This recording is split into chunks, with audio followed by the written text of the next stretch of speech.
Hey, good evening, everybody. Surprise! Nobody's more surprised to see me sitting here than me, I gotta tell you. And it's me, Mitch. But you all know that. How are you doing, my friends? Wow. Wow. To say that I'm tired, I think would be an understatement, but there's also an old saying is the show must go on, and why not? Why not? I like to attribute that to this lifestyle, to this carnivore lifestyle. I got to tell you, I think it made a lot of difference in the way that I was able to face and handle the stress, the tension, remain somewhat clear-minded, try to make the right decisions in the face of so much unknown, so much hype versus so much caution that you need to have, especially on the heels of Helene, which happened a couple of weeks ago, and we all saw tremendous devastation, loss of life.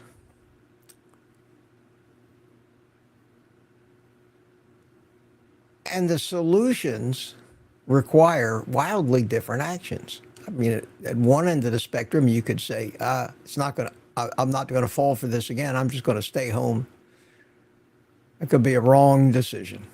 On the other hand, you could jump on an airplane and fly to Europe and figure, well, I think now I'm at least far enough away that I'm not going to get killed from this storm.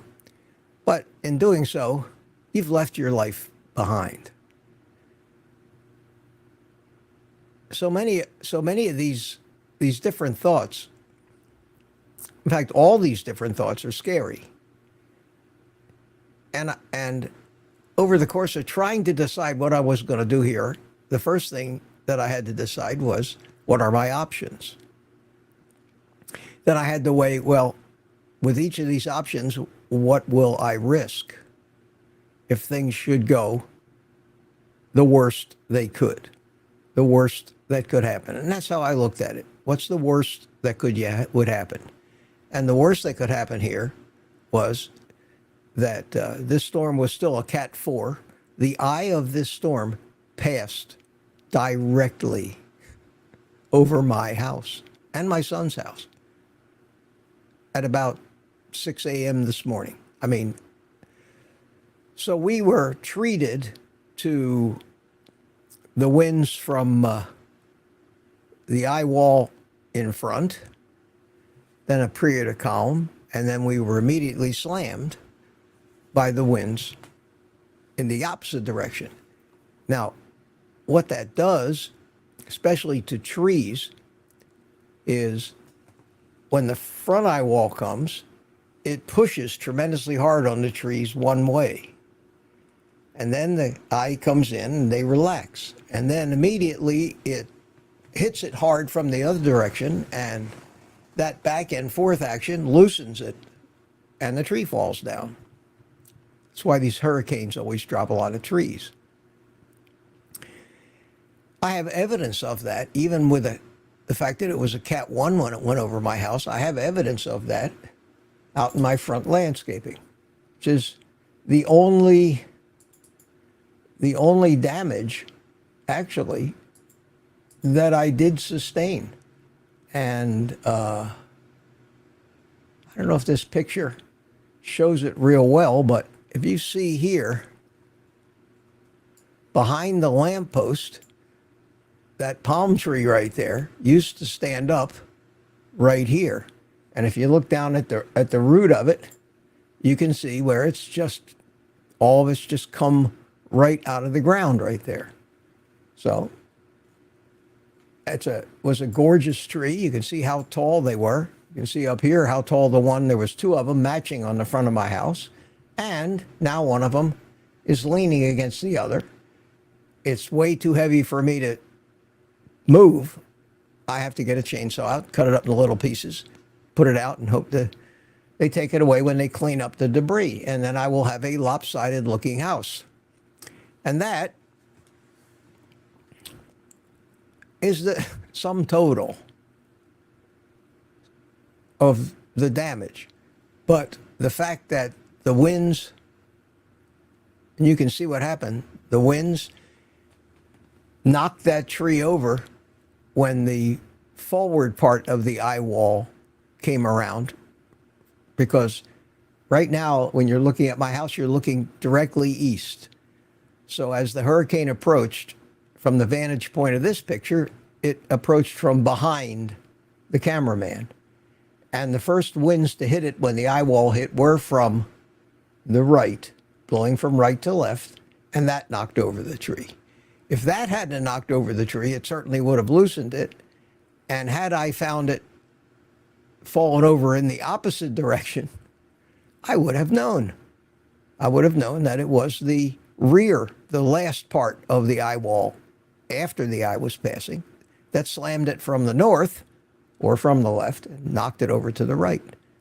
That's how forensics works. So these things were old. They're just palms. They're not really all that substantial. And adios. Now, am I upset? No. No. I mean, this is nothing compared to what could have happened. So I consider myself incredibly fortunate. And I managed to at least bring you along for this adventure. And it was an adventure, kind of try to share in how and why I made the decisions I did. Whether they turned out to be right or wrong, nobody could possibly know. I tried to, and I think I did, tell you what my logic was in making these decisions, how I weighed what the worst that could happen versus just how much inconvenience and work was it going to be. And you try to balance all that stuff, and it's impossible when the weatherman is telling you, oh, it's going here. No, wait a minute, it just took a turn to the south. No, it jogged up again to the north. No, it's intensifying. It's now the strongest storm, one of the 5th strongest storms in recorded history. And, you know, you have visions of this tornado-like thing just hitting your house and the whole house just going disintegrating into splinters along a path. And think back, if you remember, think back to Hurricane Andrew and the path that thing took through South Florida. It was like a gigantic tornado. Tore everything up. So that's what you have in your mind. How much do I take? I had a place to go. I went to my son's. Is my son's really a better place to go? Yes, his house is very substantial compared to my manufactured home. And it's also in a place where you're going to get just a ton more water because he's on the water, not the ocean, but the intercoastal. It's a mile wide there. When you look out on it and the waves are coming at you, it looks like the ocean. Flooding of the street happens even during any normal hard rain because the street is a scenic highway that runs right along the river and is only a foot or two above the normal level of the river. So I knew that if I went there, I would be safe physically, but I might be stranded for a few days or marooned without being able to drive out. And maybe my car out front would be underwater and I'd lose that too. So there are so many different considerations, but I made the decision to go. I left about 2:30 yesterday afternoon and drove over there. And it's a good thing I did because not 10 minutes after I got there, that first band came through and the weather was horrendous. And you've all seen the reports of all the tornadoes. And those tornadoes were in the neighborhood. We were watching them on TV. It was a scary thing. But we made it through that. The power stayed on, and the power stayed on all the rest of the day. And power stayed on all night. I got up at 6 o'clock this morning. Power was still on. The eye of the hurricane had just hit us when I woke up. The wind was howling like crazy. It calmed down when the eye was actually directly over us. I told you in the live stream that I did this morning, my son said they had wanted me to wake him up at 6. So I went in there and I woke him up and I said, hey, it's time to get up. And then I uttered the jinxing words. Hey, at least the power is still on. And 5 seconds later, everything went black. And it was still dark outside, so it was black. And he says, thanks a lot, you know. I did feel bad about maybe jinxing the power, but it never did come back on. I think that something on a very local neighborhood fault happened, and that's probably going to put them at the end of the line, like happened to them a few years ago, when they have to make the repairs that affect the most customers first and then leave the ones that affect only 1 or 2 people to the end. So he's got a generator. He's doing okay. It got to be about 11 o'clock this morning, and my son went out front, and he said, well, the looky-loos are here. And even though the street was flooded, there was already a parade of pickup trucks driving down the scenic highway to see the devastation, because it does get messy, I mean, along that road and flooded and everything else. So he says, Pop, you can, you know, if you want to go, you can get out of here now, because if these tourists can drive by and look. And I went out and watched one of them, and I have an SUV, and I didn't think it'd be any trouble. So I left, and I got home around noon with a jam-packed to the brim SUV full of every bit of technology that I own, ton of clothes, huge cooler of food, all of my, what I consider necessary papers, valuables, things that have value to me beyond furniture and stuff like that. And I got home. I didn't even notice the tree was down when I first got home. I didn't notice that till much later in the afternoon when I went out to check the mail. Well, let me stop here for a second and say, I see Stephen in the green room. Stephen, hope you be a little patient for me there. I want to get through my little story first, and then we'll start dealing with some of the people that want to come in. I see you smiling. There you are. I'm not ignoring you.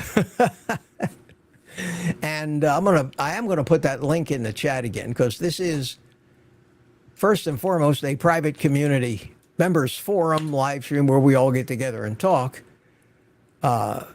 I opened it up to the public last week, and I did it again today because of the fact that I just got back from this storm, and I wanted everybody to be able to sit in on this. And I know that after talking to so many of the people in the private community, they welcome everybody anyway. It's not an elitist organization by any means. Okay.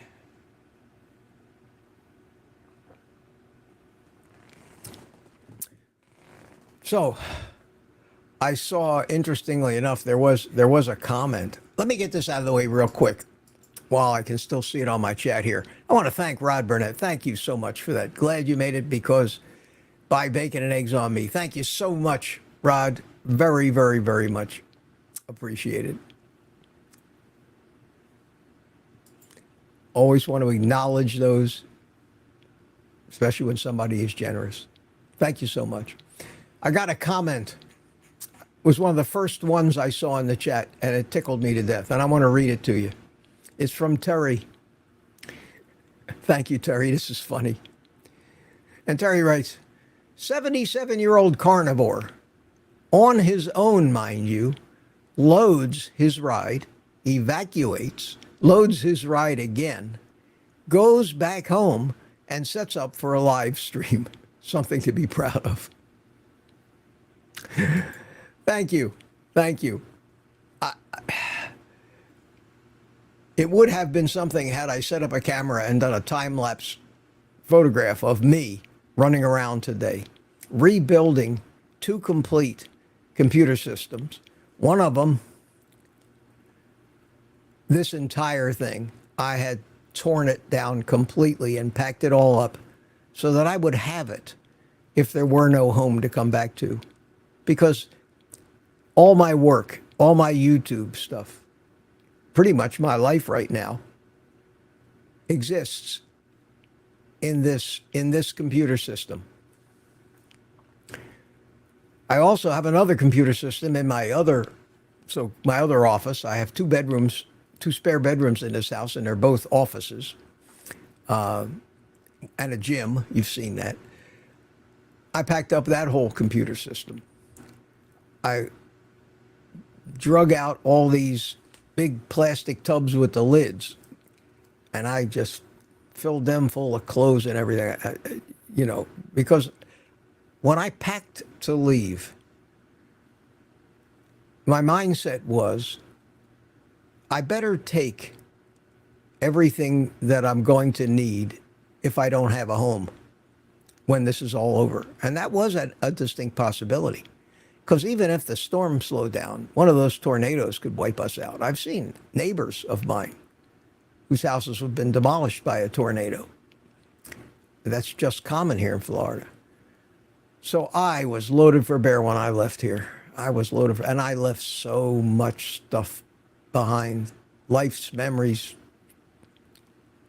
sentimental things, photographs, wall art, all the stuff you collect over a lifetime. And it's an emotional thing. And I guess I'm an emotional guy. It makes it tough to make logical decisions sometimes when your emotions are saying, it's not going to be that bad, Mitch. You don't need to do that. You just ride it out. You'll be okay, and I just didn't want to take the chance. So I went through all that work, packed it up, like Terry said, by myself, 77-year-old Mitch, loaded up the whole car, went over to my son's, unloaded the car, and set up camp. And then this morning, loaded the car up again, only 15, 20 minutes away, drove the 15 minutes and unloaded the car again. And I had crap sitting everywhere. And I took what was most of the rest of the day like Humpty Dumpty, putting it all back together again and making sure it all worked. And I said to myself, it was like I was on a mission. I am going to do this live stream tonight. I'm going to get this done. And damn if I didn't. So here I am. And that's why I say I think this is a tribute to this lifestyle, to the health benefits that you get. My reason for existing on YouTube is to not just tell you what it does. It's to set that example. It's to show you what's possible, because I am not an extraordinary human specimen. If anything, I was always on the weak and sick side. And for me to be able to perform and have the stamina and the energy, having gone with very little sleep as well for the past 2 or 3 nights. I almost didn't get any sleep last night because I couldn't sleep on that fold-out couch that the kids had over there. It was so uncomfortable, and you kind of get, how it is when you get older, you just get used to sleeping in your bed, and it's just tough to sleep anywhere else. And I am completely unpacked. Everything is set up. All the technology is working. I put away everything. All the food is put back away. The coolers are put away. The containers are put away. The suitcases are put away. The briefcases are put away. And I'm here. I'm here. So you guys gave me a lot of moral support through this. You really did. And I thank you so much. I thank you so much for that. It meant a lot to me. And I hope that we don't have to go through this again this year anymore. I hope maybe we're done.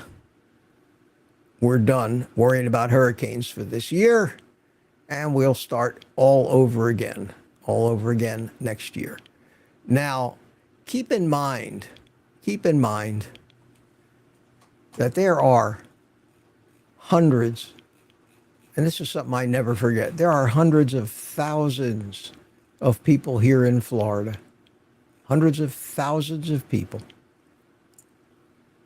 whose lives have been devastated, who have been displaced from their homes, who have had to leave all that stuff that was so meaningful to me in my home behind, who may have traveled hundreds of miles evacuating.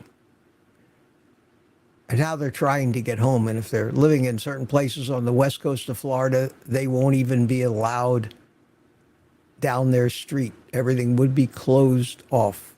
The police are out in force. They're looking for looters. I wouldn't want to be a looter that got caught in something like this. There is going to be no mercy for these people, and nor should there be. But I feel for them because I understand, and sometimes we don't think this way, that however I felt preparing for this, whatever fears I had, whatever anticipations of disaster, of a complete change of my life again at my age, whatever emotion that I carried along with this, every one of those people out there is feeling the same or worse, because they may be first facing now a much more probable worse outcome than just having a little palm tree blow over in their front landscaping. So I feel for those people, and if any of those people happen to see this or see a replay of it, or even watching this, people that have been more inconvenienced than I wish you the best. I absolutely wish you the best, and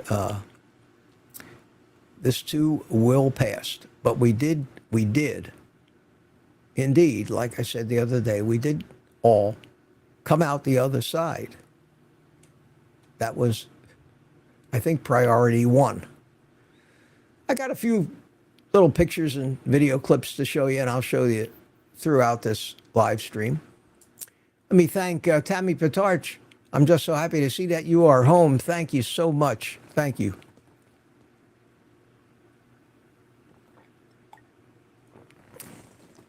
And you'll pardon me if I get a little pensive or reflective during this. I'm still an emotional wreck. Still, I'm tired, physically tired, but alert and aware. And like I said, what I went through was nothing compared to what so many people had to go through. Imagine you had a family of 5 and 3 dogs and a huge house on the water, 6 vehicles, and you had to deal with something like this. I used to have that. I used to have airplanes and boats, and every time a storm came along, I would have a fit. I wouldn't know what to do first. I had to take care of all of that stuff.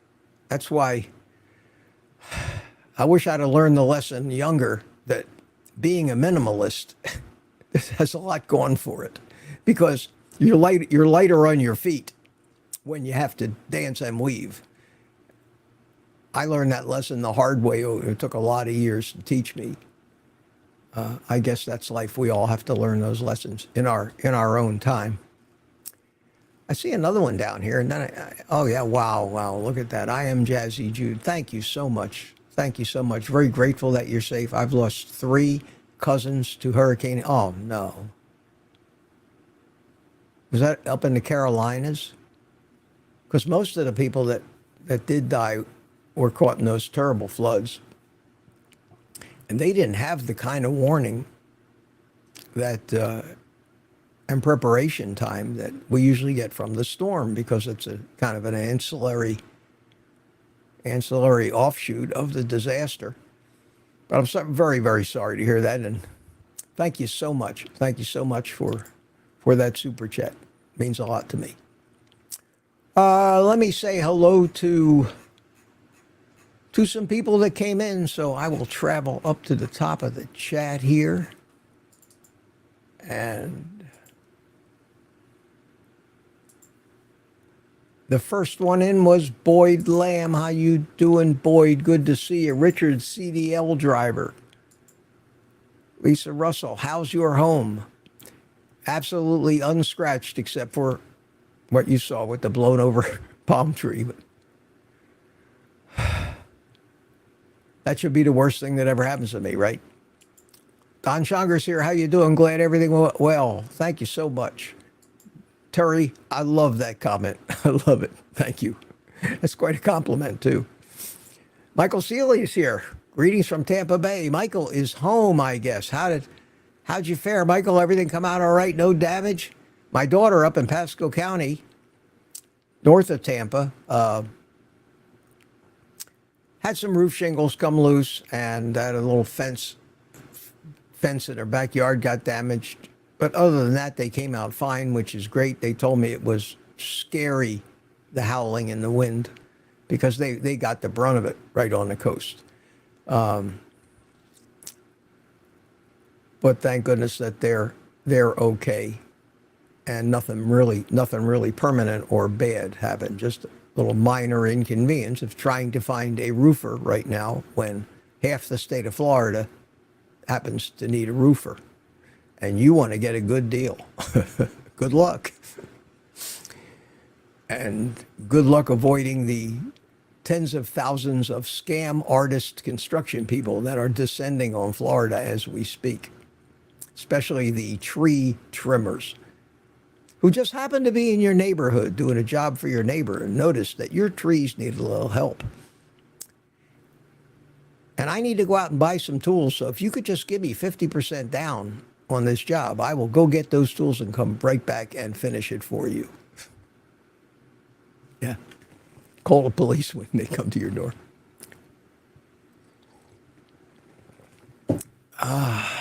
Cliff Medina's here. How you doing? Good to see you, my friend. Brenda Paris is here.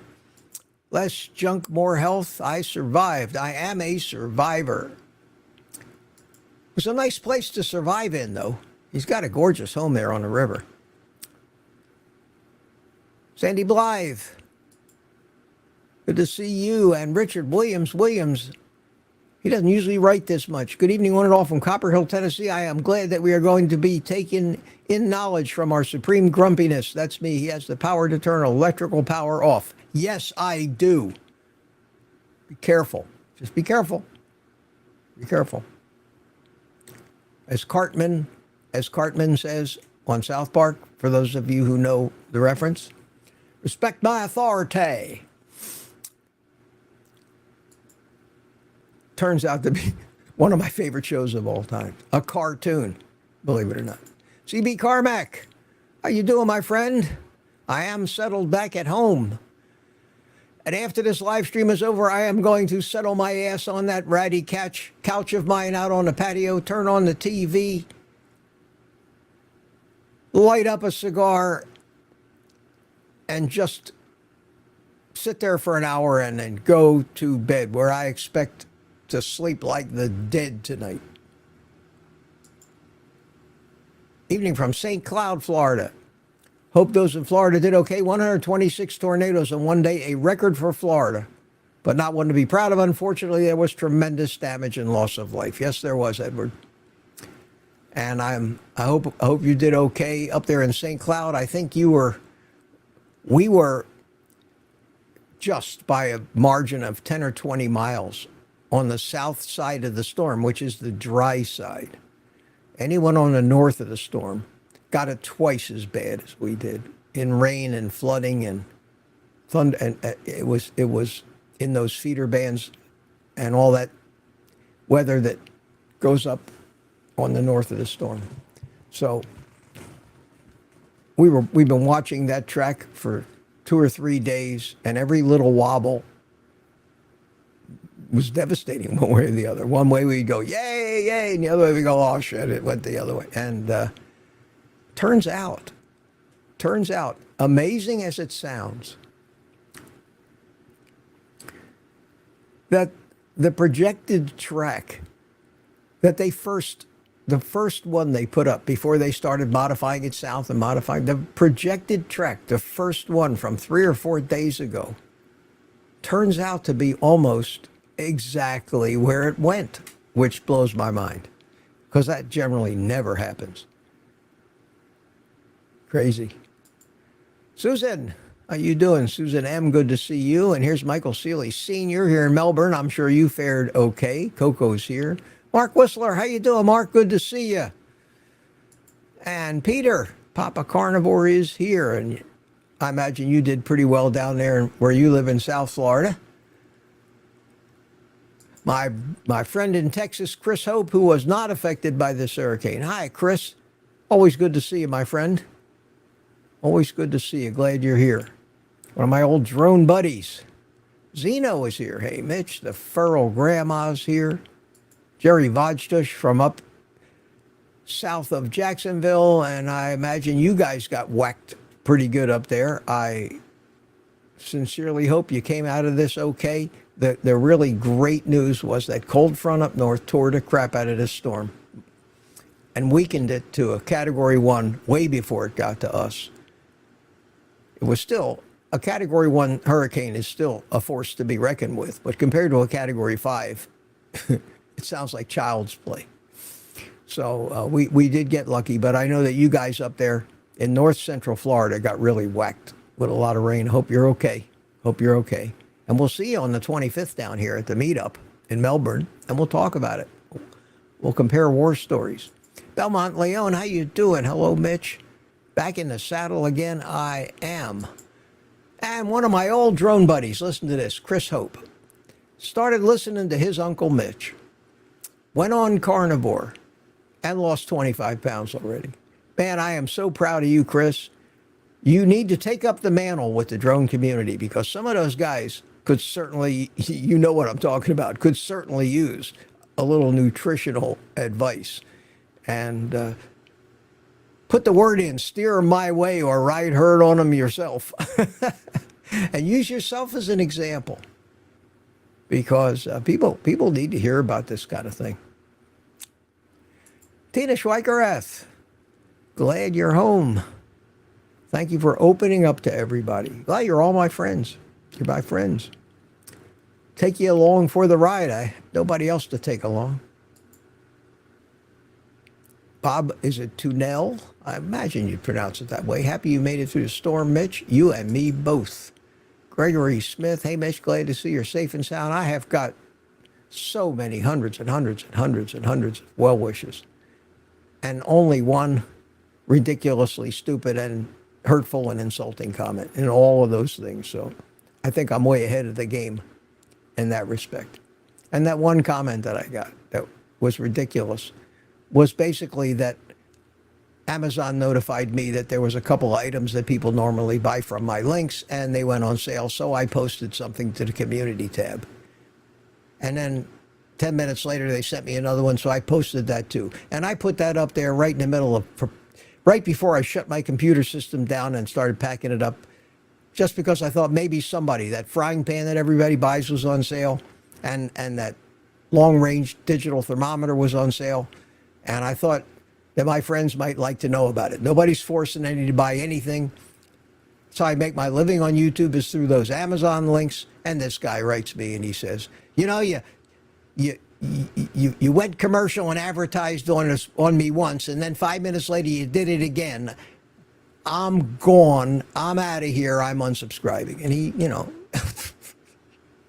So obviously,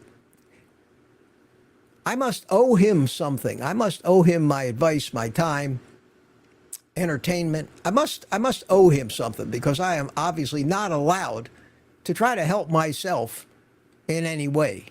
That's just not permitted. And as few and infrequently as those comments are, they just get right under my skin.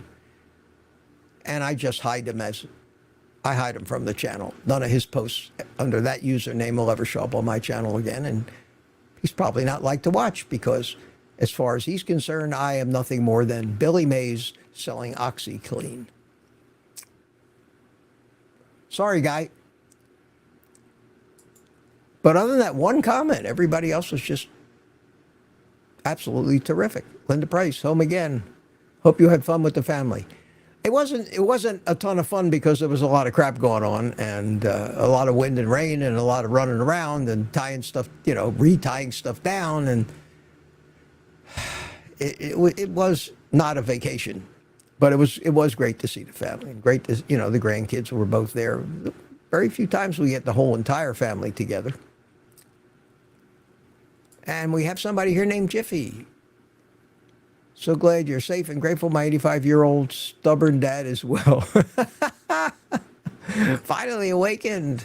Hi, Mitch. Been thinking about you. Thank you. Thank you. Papa Carnivore says, did you guys see that Mitch had 325 people on his live stream this morning? A record. Wow.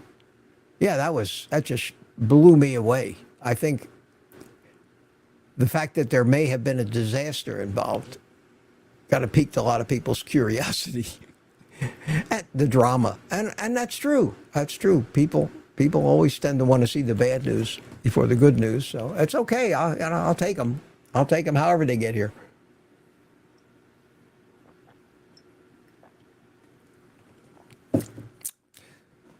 And I was getting all set up to do that and do it a little more professionally than I did. I was going to use a different device. I was going to be able to monitor the chat carefully. I was going to do it more like a live stream like this. And then while I was preparing for it or getting ready, all the equipment set up to do it, the power failed. So we had no Wi-Fi. And I was stuck with a cell phone on cellular. 5G was my only option. But at least this time I put the cell phone on a tripod in front of me so it wasn't just moving around all the time, and turned it into landscape mode so it wasn't stuck in that port. I tried to make it a little better. Anyway, I ended up going for half an hour, and we topped out over 330 people, which was crazy. It was crazy. Nancy Wall, how you doing? Glad you made it home, Mitch. Hope all is well with your house. I'm glad you're safe again. Well, one of the neat things, I'm going to show you this. Hang on one second here. I'm going to show you this. I have 8 security cameras around the outside of my house. And those cameras are accessible on the internet. Now it's dark outside right now, but I'm going to show you what they look like here.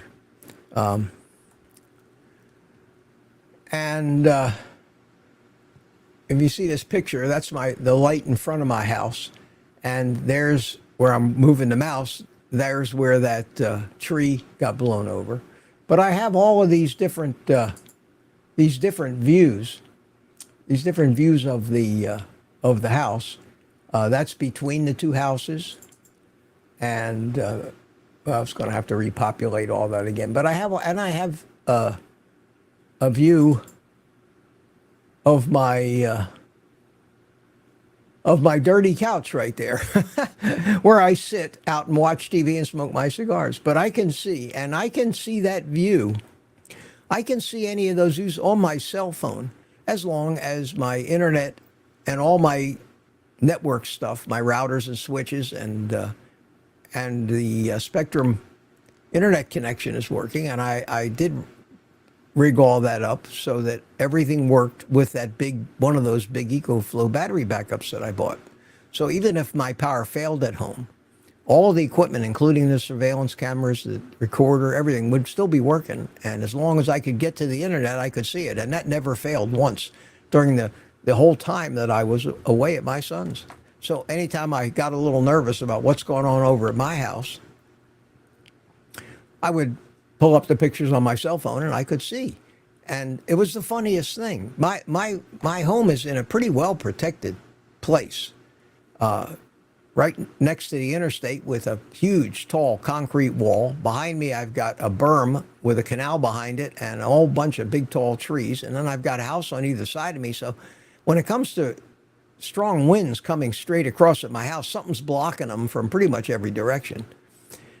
And we're sitting in the family room at my son's house last night, And it's blowing like hell outside. The rain's going sideways. I'm going to show you a little video clip of what it was like out behind his house last night. We were outside clowning around before it got really got bad. And I pulled up the picture of my house, and I thought when I first looked at this picture of my front yard that it had frozen. I thought something was wrong. The video is frozen. And then I looked and I noticed one little palm thing went like this. And I said, unbelievable. Turns out, 15 miles away, it was like a bad storm in the North Sea, way down at my house, where my house sits in this community. It was calm. It was pouring rain where I was. It was dry. We kind of made a joke and said, maybe you all should have come to my house instead of me coming to your house. But that's how strange these things are. And I would have stayed home. A lot of my neighbors stayed home and rode it out and had no trouble. But I am still, if I'm going to err, I want it to be on the side of caution. So that is, that's the story of my adventure on the storm. I don't know if I got any more to tell you. I've got some pictures to show you that I want to start to open it up. So I still see only Stephen in the green room waiting. So anybody else that wants to jump in, let me put the link back up again in the chat. Come on in. Some of the regulars. What happened? There it is. Come on in and we'll get a little panel going here and we'll spend a little time talking about it. For those of you that are in a private community, we had the same open house deal last week, and I said the reason I had to have and invite virtually everybody to our private Thursday night thing was that I couldn't get the chat to work. If I made it a private live stream, we would have had no chat. I tested that today, and whatever YouTube had done, they did fix it. So next Thursday night, guys, we're going to be back in our normal Thursday night mode. Leave your inhibitions at the door. Be able to say anything we want to say. And the rest of everybody that's here, Tuesday night at 8 o'clock, Saturday at 3 o'clock, love to have you. No panel, just me and you talking. And me answering your questions if I can. Okay, great. We got Juan Manuel sitting there, Papa Carnivore Peter, and we have Stephen, who has been very patient. And I thank you, and I will get to you in a second. Let me just finish off a few of these people I haven't said hello to. Satya, how you doing? Satya Khalsa's here. Lake Girl is here. Terry says, can we go back to normal now, Mitch? Yes, we can. Now, there's a caveat to that. I only can get so normal. I don't consider myself really a normal person. I consider myself a wildly different, out-of-the-box person. But back to my normal and your normal, yes, we can do that now, hopefully, unless the weatherman pulls another surprise on us. And damn, if I didn't see the local weatherman here at Channel 9 has a YouTube channel, and it's called Mr. Weatherman. And this guy, his name is Brian Shields, and he is a great weatherman. He's a great guy, terrific meteorologist, knows his stuff. And he puts up a thumbnail with another, what looks like a repeat starting to form down there in the Caribbean in the same place that Milton did. And arrows pointing up back towards us again. And a teaser title that says something like, are we in for another one? ? And at that time I wanted to break the TV, but turns out not likely, which is good news. Good news. I think I said hi to the Furl grandma already. Good to see you. I did an evil thing today, introduced younger grandson, a bit of a foodie, to clotted cream. Okay, that's nothing evil about that. That's fine. And I said hi to Tammy. Mark C is here. How you doing, Mark? Good to see you tonight. Ann Wright is here. Ann Wright says, Yay, Mitch is home safe and sound. I am, and I put on my festive shirt for you guys tonight. Look at that. Is that, what do you think? Is that colorful? Hmm?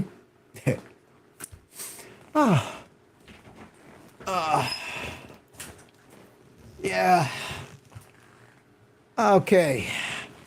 Wake me up when it's over. You know, this would be a hell of a way to do a live stream. It's very comfortable this way. You can see my feet. Not bad.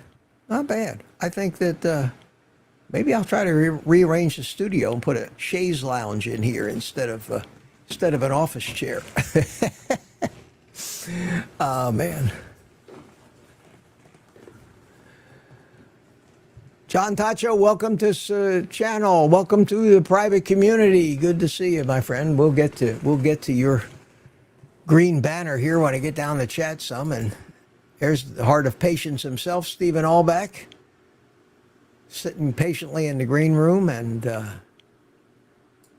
Jim Alvear is here. How you doing, ladies and gentlemen? Fasten your seatbelts. We're on final approach. Yes. Yes, and that storm is finally completely and entirely out to sea.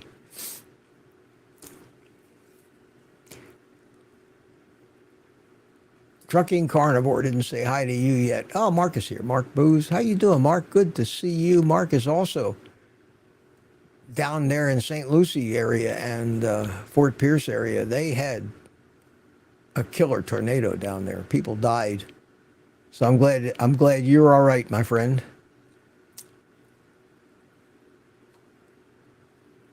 And I think I didn't say hi to Marlo. Didn't say hi to Gus Lanus.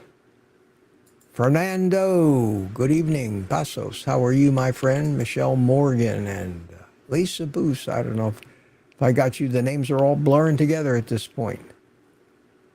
Worship Dancer is here. James Wilson is here. Zeno is here. Wow, look at all these people. Lambs, how you doing, Lambs? Good to see you. I am doing okay, my friend. Susan Courtney says hello from Ontario, Canada. No hurricanes up there. That's for sure. Okay. Oh, Dixie Scott's here. Hi, Dixie. How you doing?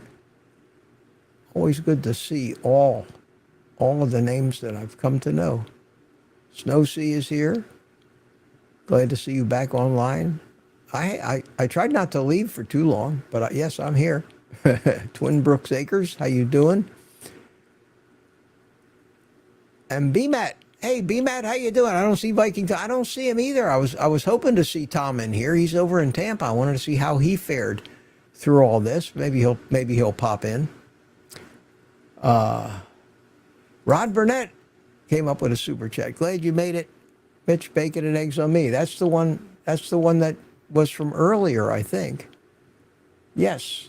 Okay, already thanked you for that, but thanks again. Thanks again. Okay, that means that I got down past the first couple minutes of the opening of the show.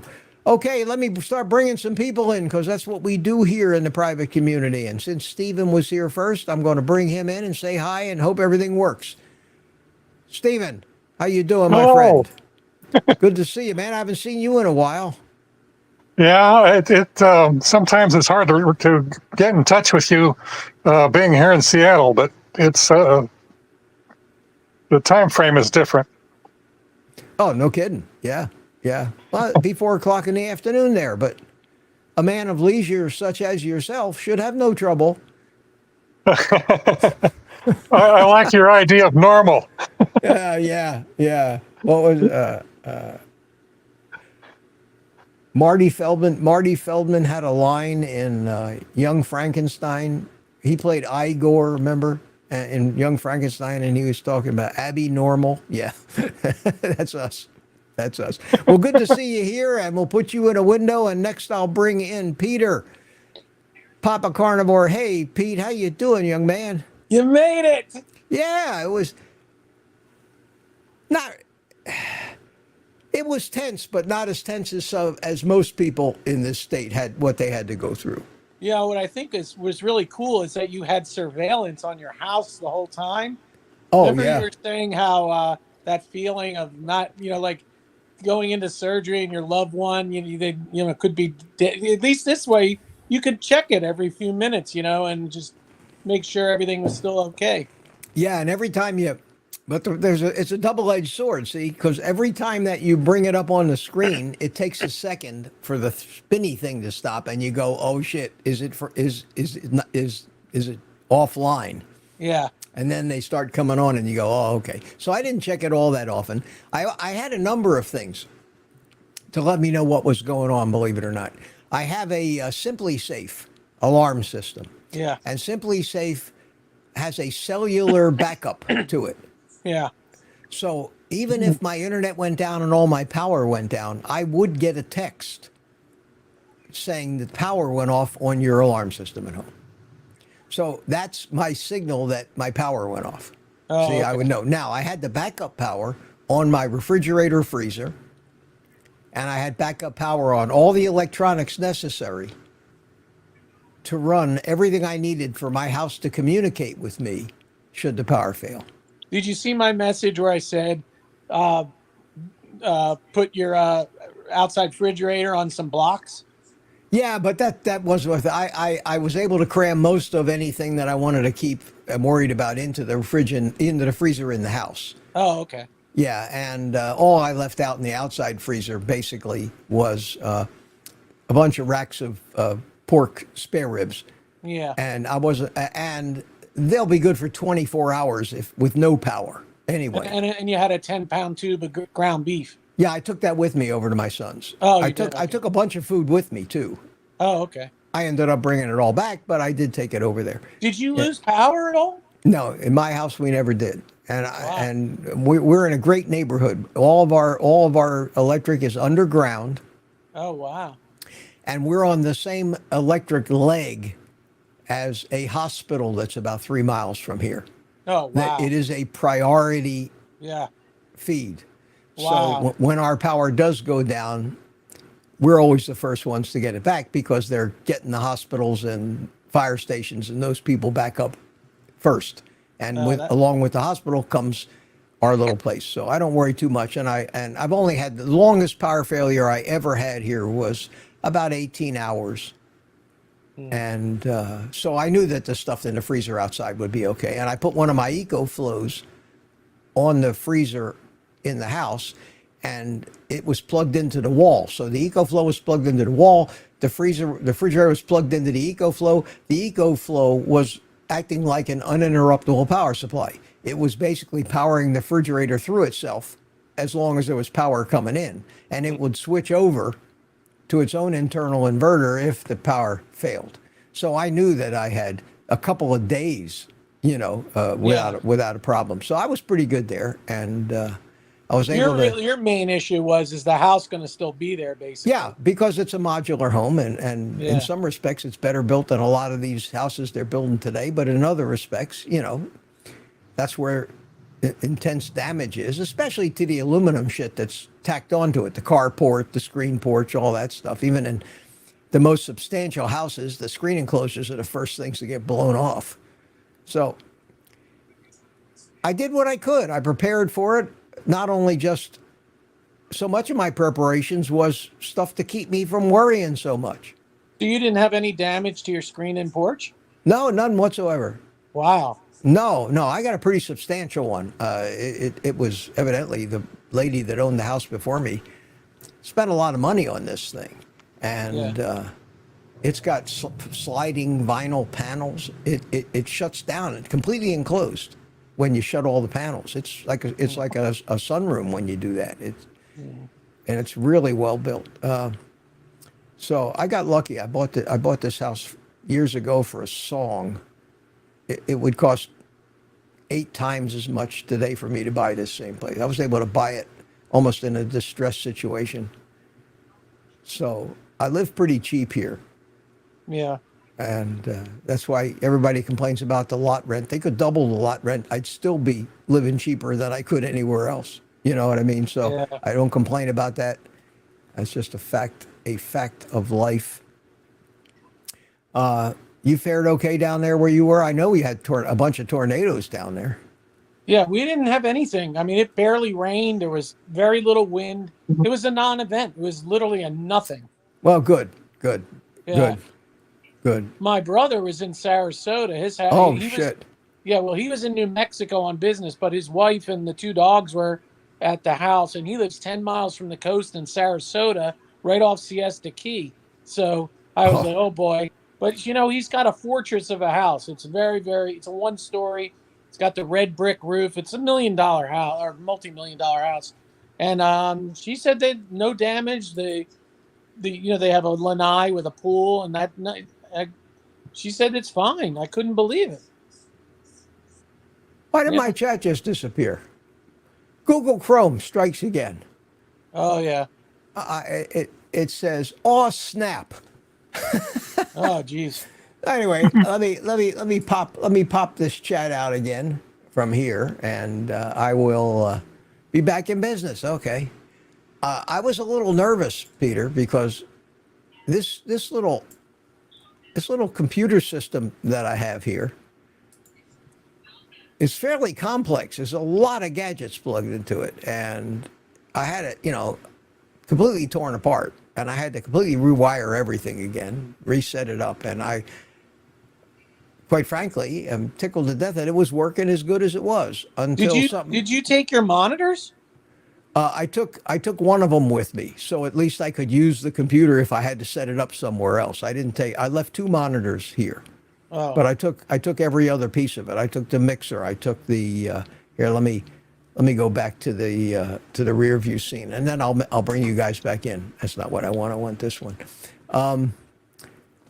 I took this monitor here because this one has lights built on top of it. I don't know if I don't use them very much, but I do have these lights that I can turn on if I want to really light my face, and I can dim them down, see? Oh yeah.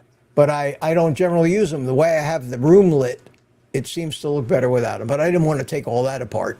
So I took one monitor, but I took all my switch boxes, and I took my mixer over here, and of course the mouse and keyboard. I took my little Bluetooth speaker. I just got one of these big tubs that you get, waterproof tubs with the snap lids, and just started throwing shit in there. Are those Loaded lights it in. attached to the monitor or part of the monitor? What's that? The lights on top of the center They're monitor. stuck to the monitor with double-sided tape. Oh, okay. Yeah, it's all pretty well attached. So and the wires are all running through stick-on wire keepers in the back. It's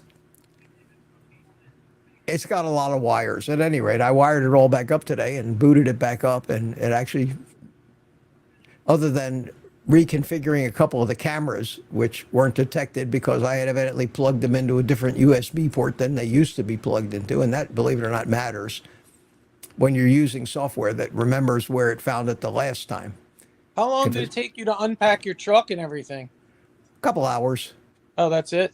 Yeah, and then it took me about 2 hours to set everything up, the computers back up, get them all up and running. I had pretty much unplugged everything in my house from the wall. So what time were you up and running on your computer where you're sitting? When I posted that when I posted the thumbnail and the live stream notice. Oh. When I got it done. Yeah. Oh wow. As the first thing I did when I got home, the first thing I did was unpack the computer, get it set up, and get the computer up and running. I still had some things to configure as far as the studio went, but I did get the computer on and booted up, connect to the internet, so that I was able to do that. Let me turn myself off here. Let me bring Juan in. He's been sitting there patiently. Hey man, Hey, how Juan. you doing, man? Good to see Hola, you. señor. Hola, ¿cómo estás? ¿Cómo está? Muy bien. ¿Y Muy tú? bien, gracias, gracias. No hurricanes in Chile today, huh? No. Here in Chile, no hurricanes. Like a couple of months ago, there was a heavy rain with let me convert, 200 kilometers wind was about 130 miles per Oh, hour. really? Oh, that's considerable. It was a disaster. Many advertisements, billboards fall. many electric poles, or was, but never was before. It's like, I don't know, but was very weird here. But not usually, even don't rain in Santiago. It's very very dry, almost desert weather here. Huh. I'm looking around. Excuse me a second. I'm still trying to get stuff back where it was before my windows all closed themselves. I just saw a chat from Ellen who says she's driving home. She's going to try to get here before we're done. Good, Ellen. Look forward to it. And anyway, Juan, good to see you, my friend. Good to know that you're doing well down there. Everybody's saying hi. I see we got somebody coming in here named Sammy. So let's bring Sammy in. Sammy, you have some speaker on playing something with a delay. I can't hear you, Sammy. Can't hear you. Sorry. No sound. Anybody hear Sammy? Yeah, No, okay. no. It's on the TV and my iPhone. That's the problem. Yeah, you need to. Yeah, you need to. You can't be watching on another device, or that device has a delay of 3, 4, 5 seconds, and it echoes back into your mic. I mean, I like to hear myself talk, but not that much. Oh, Sammy disappeared. Okay, where is he? He's flashing in and out. We'll bring Sammy back in when he gets his connection back. We got Satya here. Hey, how you doing? Hi, Satya. It's working. This is Yes, it my is. Look at iPad. you. I can hear you. I can see you. You're got nice video, crystal clear. Cool. I got my lipstick on. Yes. I have mine on Yes. too. Hey, So- I brought so- some show and tell. You I did. didn't bring lipstick.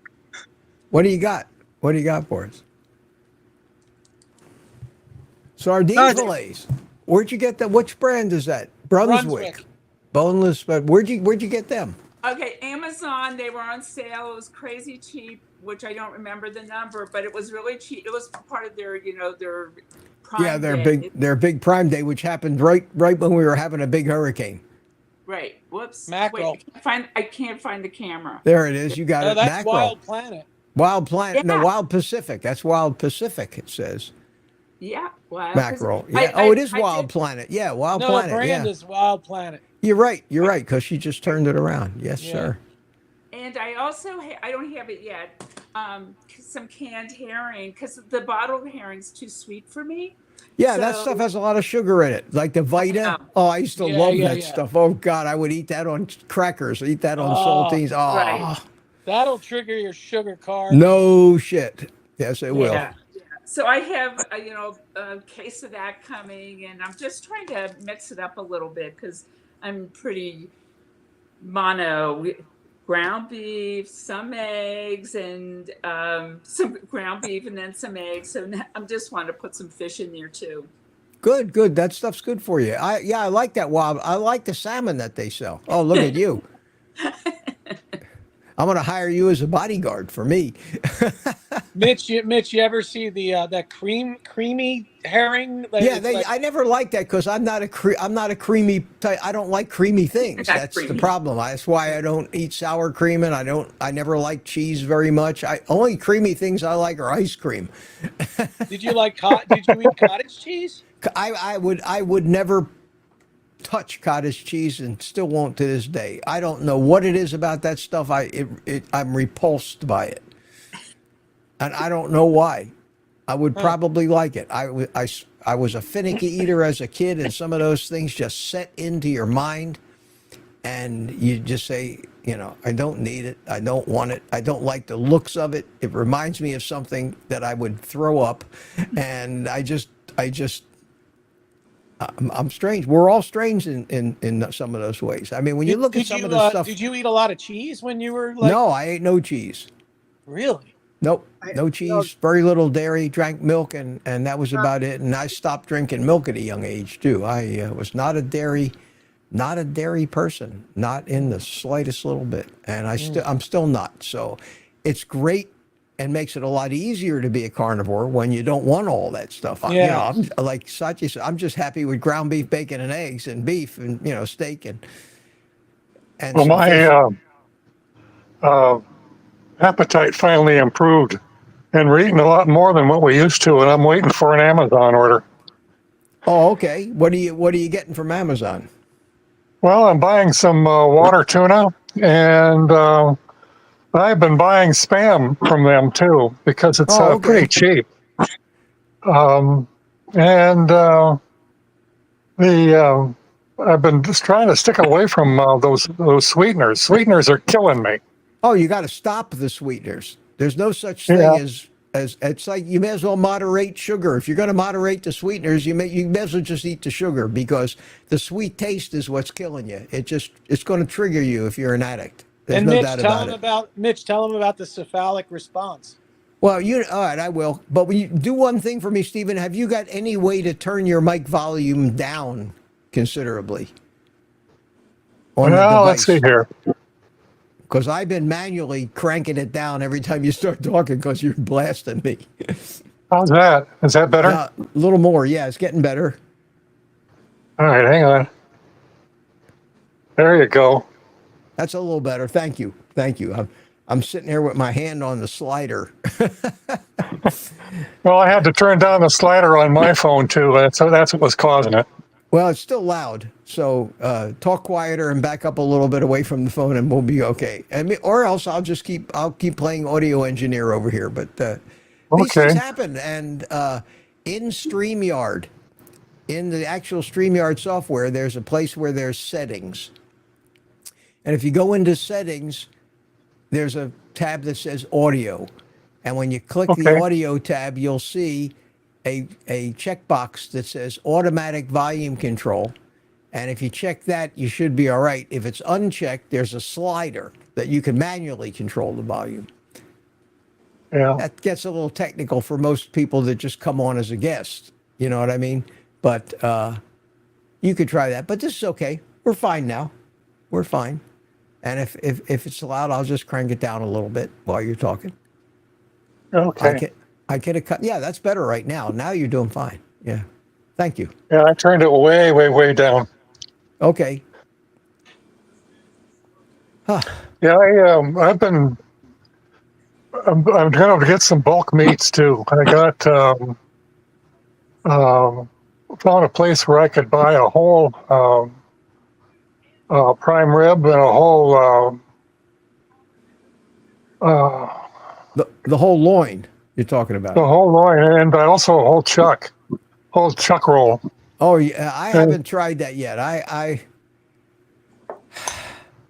have not. I don't want to become a butcher, and you almost have to become a butcher, and you really got to learn the Denver steak and the chuck eye and all those different cuts and how to get them out of a chuck roll.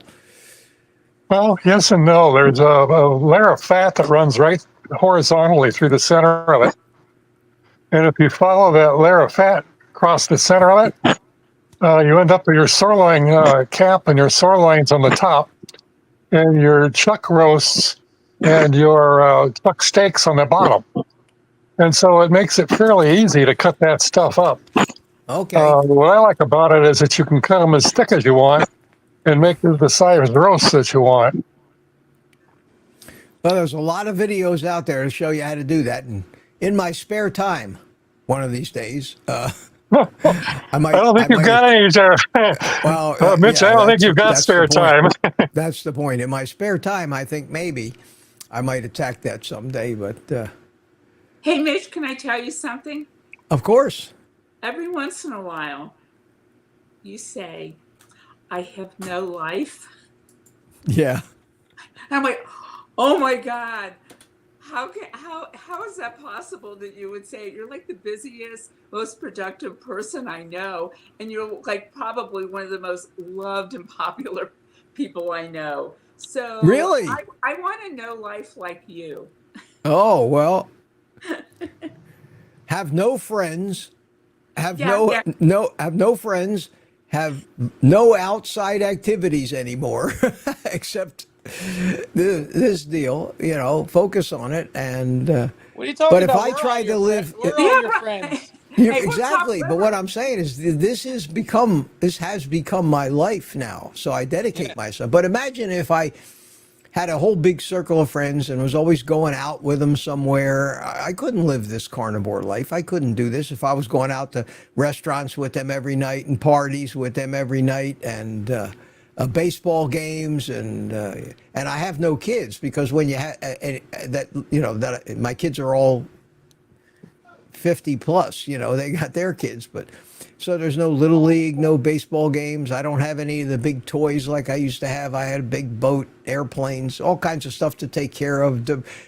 My biggest decision every day was what toy do I want to play with today? Do I want to take the boat out? Do I want to jump in the airplane, go to the Bahamas? That was the kind of life I was living. It was great. Unfortunately, they don't last. In a world that changes as fast as this world changes. I had a social event that I went to, which is not that common, and it had to do with my Spanish group. So it was a gathering of this woman who built a house off the grid, way up in the mountains, where in Flagstaff. And so everybody brought food, and I was like, I'm not going to bother. And she was so proud because she's a vegetarian that she talked the tamale woman into not using lard and using vegetable oil. And Oh, God. exactly. I'm like, I think it's time for me to make. And everything that was served there was so antithetical to anything that I do that it was literally turning my stomach. And at one point, I just went, I got to go. And I sort of made up a lie about why I had to go. It was interesting for about 5 minutes to see this house that had the solar and the gray water and all. And I was like, yeah, I got to go. Goodbye. But it was so like just sort of sad. I mean, these are smart people, and there's a lot of information that's out there, even when you think about RFK and what he's doing. No, didn't penetrate a bit. yeah, I know what you mean. I know what you mean. And you see it everywhere. And these people, it's not their fault. They're not evil or mean. No, They are nice people. convinced, firmly convinced after all this time that the lard is killing you and the canola oil is going to help you. They and how could they know? The people that are telling them the message that we are so few and far between and so censored and so laughed at as being lunatics that we haven't made it into mainstream society anymore. I have one All more right. show and tell, Okay, what do you but got? most of it's gone. Okay, here's the spoon. Every night I go to bed with a bowl of butter. Now most of this is gone. Really? Oh yeah, I chop up in cubes a whole stick of butter, and if I wake up during the night or even before I go to bed, I put a little I bit in. can't do that. Oh, I can't eat. I just can't eat plain butter. I just can't even stand the That's thought of that. That's Very because you're nice. not a girl.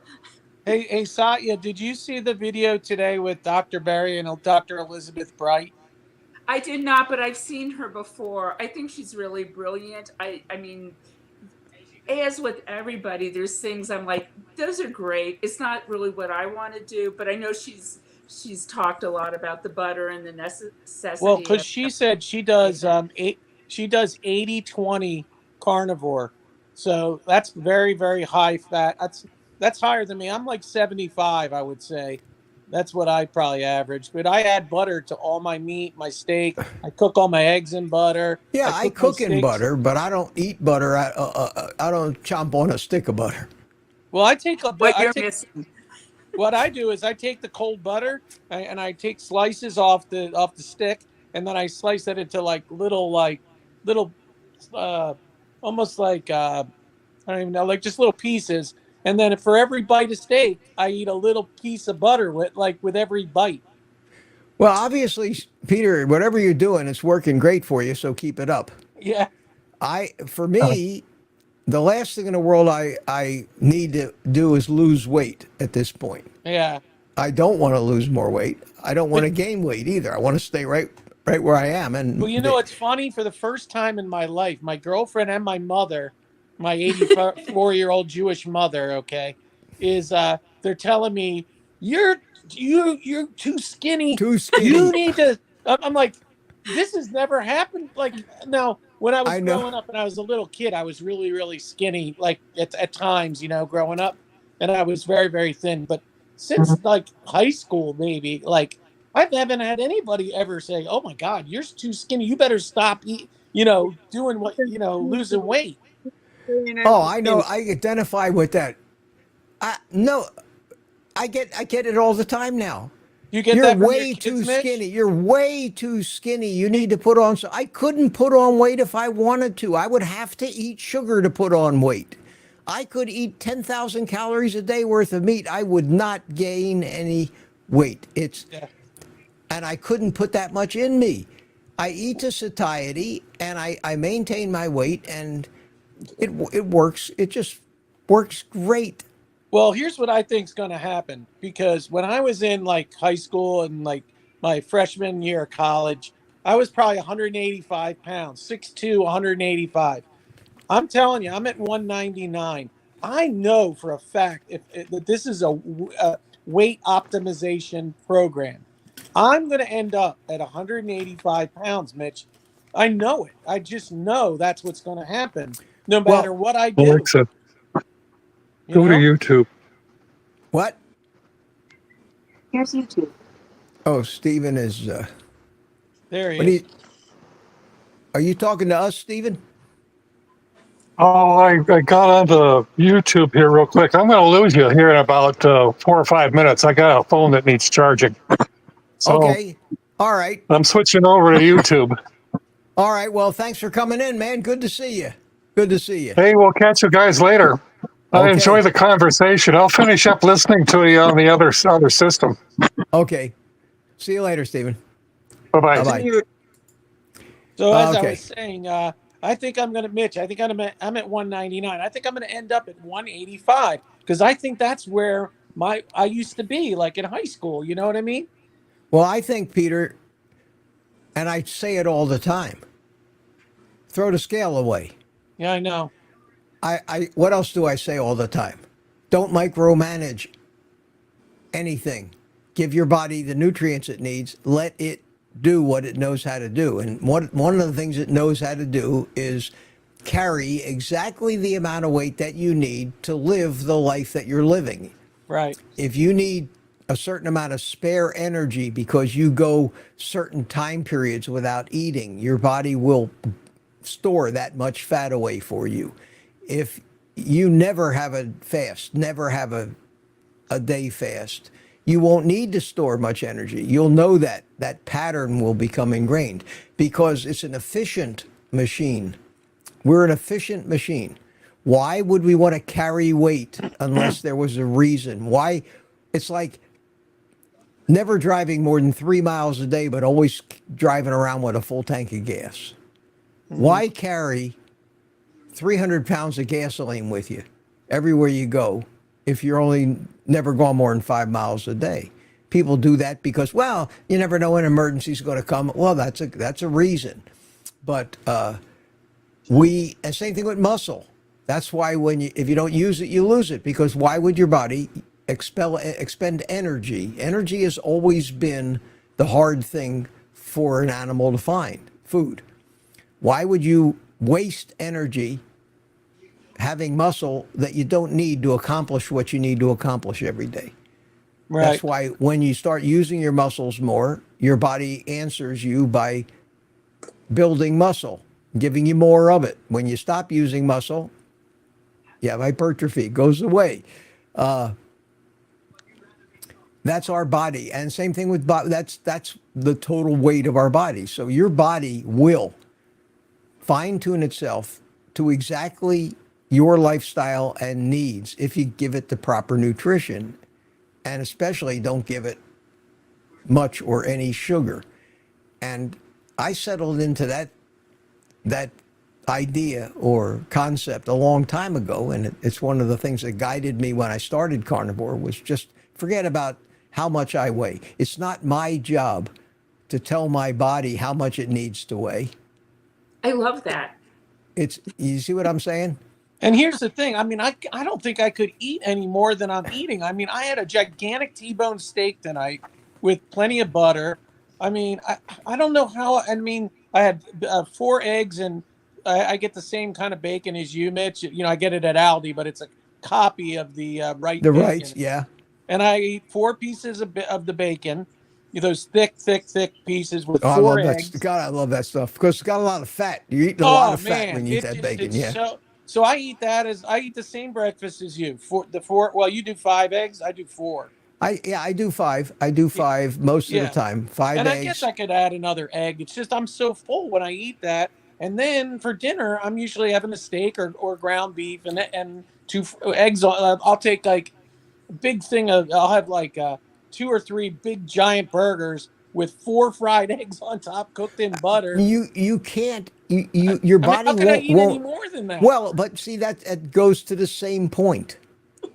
Your body is telling you with hunger and satiety signals exactly how much to eat. Right. It's not up to you to decide. Right. You know when you're hungry, you start eating, and you keep eating until your body says, "Okay, we've got what we need now." Right. And then you'll get a satiety signal. That's the purpose of why we have all these hormones that are messengers and send signals from one cell to another and from cells to the brain. Leptin is the satiety hormone. Ghrelin is the hunger hormone. All these things counterbalance each other, and they're all regulated. They're like, we have sensors and gas gauges, and we take measurements of the quantities of all kinds of different things in our blood. You don't, your body It's knows like what your flying a sodium. plane. It's like flying a plane, Mitch. Yeah, exactly. And the autopilot generally does a much better job of it. That's true. You're in a 747, and if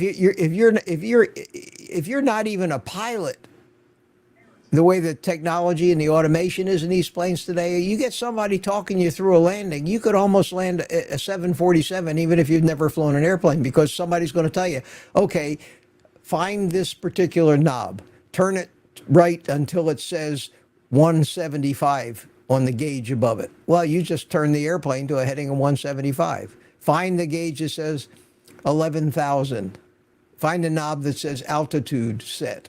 Turn the knob until it says 12,000. Well, you turn the knob, it says 12,000. The airplane climbs from 11 to 12,000 and levels off.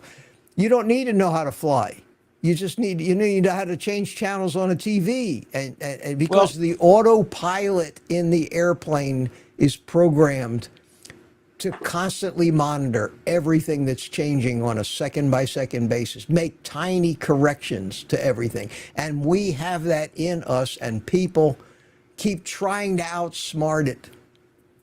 Yeah, it's by like the micromanaging the Airbus is now like a joystick to fly the plane. Well, you don't even need the joystick. You can land the plane without touching the controls. You can do it completely with autopilot. Those planes all have auto land systems in them now. Yeah.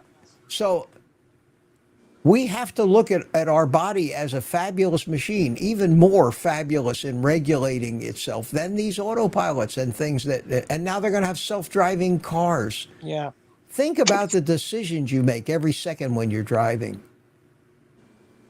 Okay, think about how you're scanning constantly, and you're seeing everything out there, and you're being able to judge how much faster you're going than that car, and when you're going to be able to pass them, and when you're going to be able to safely pull in front of them, and when you're going to need to slow down, and when you're all that stuff is being done by autopilots now, and they can do a better job and have fewer accidents than humans. And we come along and tell people, hey, you need this magic pill and that magic injection and this magic shot, and this is going to affect that system.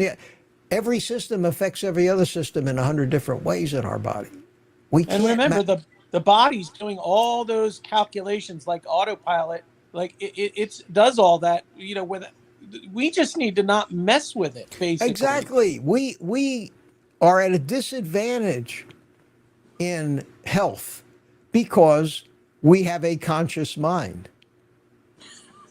Animals They have don't no think. trouble staying healthy because they don't think, they just do. They Right. follow the hunger cues, they follow the satiety cues, they follow the fear cues, they follow the you need to get laid cues. They follow all of the cues of nature that know what they need to do, when they need to do it, when they need to eat, what they need to eat, what quantity, what not to eat, what foods are poisons.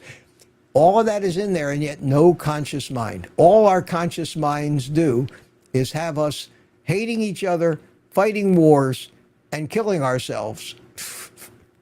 Well, And poisoning ourselves. if we just did what we're supposed to do like an animal, which is eat a species appropriate diet, which for a human, we are super carnivores, which we should be eating nothing but fatty meat and eggs, essentially. That's true. We can eat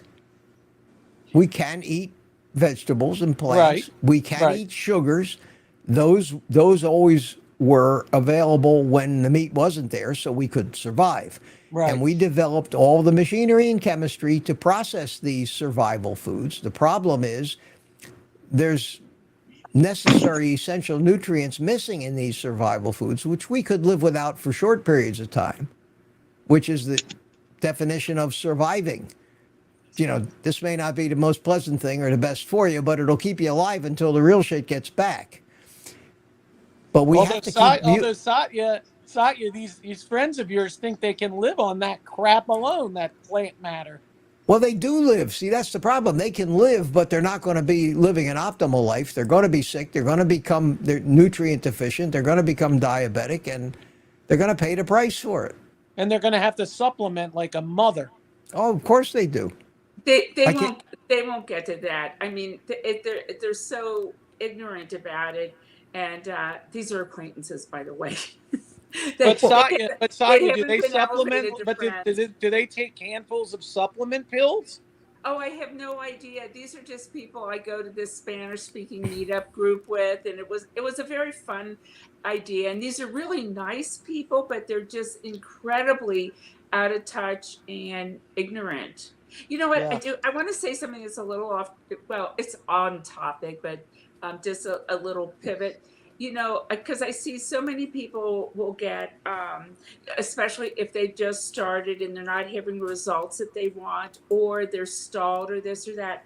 I think that it's it's impossible to understand the kind of healing that's going on inside. It's not showing up on a scale. It's not really measurable. But I think that this is such a important thing to, it's all about that control thing that you can't control, but your body's going to take care of you as you're giving it all the right stuff.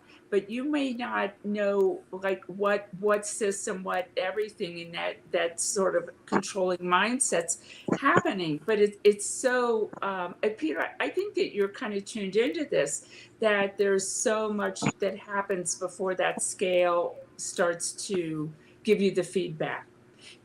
That's my piece. And I think I agree, and I think the scale is important because we're obsessed with, more than anything, with appearance. And why are we obsessed so much with appearance? Why do we care if we're attractive or not? Because when we're attractive, we attract mates. Right. Okay, especially Let's hear it, women. Juan. No, listen, for me, I will tell you this. I took your advice. No scale for the first 30 days. No scale. Okay. After that, in the same way, I took my blood sample every morning to know how much blood sugar I had. I wake up, walk to the bathroom, came back, and step on the scale every morning. Why? Okay. Because that shows me, it's the way I can see, the way it's not something I can touch, but it's a number that tells me if I'm doing fine, if I eating what I should, if I'm doing the activity what I should, or I No, eat. I agree. I agree. I agree. I It's not agree. because I want to see myself better, because everybody's telling me, "Oh, you are so skinny. You are far. You are way skinny. You are Yeah. losing your muscle. You are the wind will take you away." Well, listen, I weigh myself once a week. Not because, but I tell you what, I weigh myself, and before I even get on the scale, I know what it's going to say because I have not deviated one bit, and I've been doing this long enough to know that if I do this, then I get that result. And the scale, it's a habit. I could tell by looking in the mirror whether I put on any weight. I could tell by when I button my pants whether I put on any weight. I don't need a scale for that. But it's a habit that we've gotten into. But the reason that most people want to be on a diet, I'm not talking about older people, people that are 70 years old and diabetic and arthritic. And I'm talking about, 20, 30, 40-year-old people. Their job is in nature is to spread the seed, reproduce. And Man, it's proven in nature that attraction, finding somebody attractive or not, we all have that built into us. What our idea, they have psychological tests where they show people pictures of women like a man. They'll show a man picture of women with a different shaped face. Which face do you like the best? They'll show them two. And then they'll start change the hair color, and they'll keep asking questions and eliminating and finding, like the eyeglass guy does. Okay, which is clearer, this one or this one or this one or that one? And pretty soon they zero you in, and they end up telling these people that this right here is the woman that you're most attracted to. And the minute the man looks at that picture, he says, I'm in love. And it's not anything he did consciously. It is been formed over all of these millions of years by what turned out to be the way the most fertile woman, the woman that was built best to carry a child, certain size hips, all those other things. And that makes us attracted, each one of us a little differently because we all come from a different background. We're attracted to slightly different body shapes. Some people like heavy women. Some people like scrawny women, some men. Everybody has a little differences in what they find. I like blonde. I like this. I like this part of a woman's anatomy. No, I like the lower part of a woman's, the back part. I like the legs. There's something that's built into us. We don't make that decision. That decision is part of our programming. And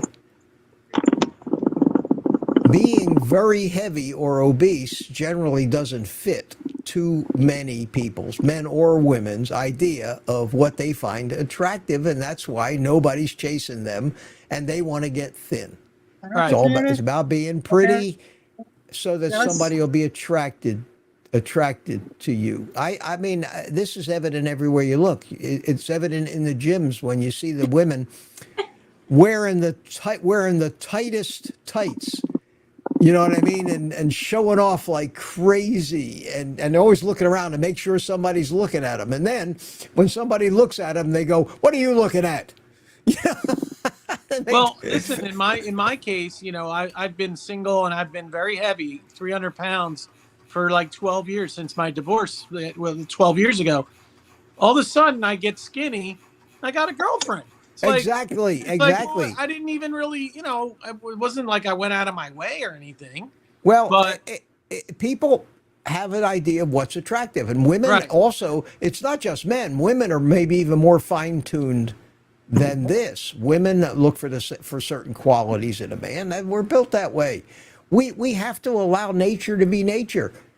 The animals do the same thing. When the cat's on the prowl, it's looking for a certain cat. It knows what it likes and knows what it doesn't like. I don't know. I just have learned so much about what's going on inside our physiology and our brains and where it all comes from, that to me, all this stuff just kind of seems obvious. It's not just looks, too. Some of the ugliest people in the world have fabulous personalities and senses of humor and just attract everybody. And they don't even notice the way they look physically.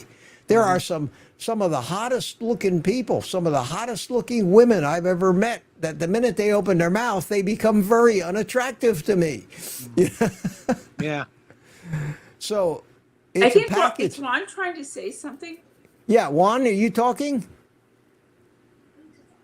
Can't hear you. Oh, she's talking to the. I stopped my microphone because I'm with my passenger now.